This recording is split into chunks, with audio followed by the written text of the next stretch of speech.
আমি কখনো একটা প্লেয়ারকে এতটা ভয়ানক ভাবে ক্যারি জব করতে কখনো দেখিনি।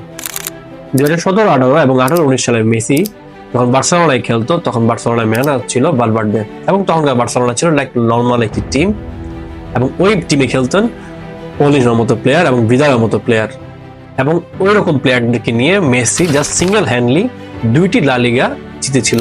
17-18 সিজনে মেসি 23 XG নিয়ে 35 গোল করেছিল এবং ওভার প্লাস 12 গোলস, এবং তার পরের বছরই 18-19 সিজনে 51 গোল করেছিল এবং 25টি অ্যাসিস্ট করেছিল। দলের প্রায় 50% চেয়ে বেশি গোলস তার মাধ্যমে এসেছিল।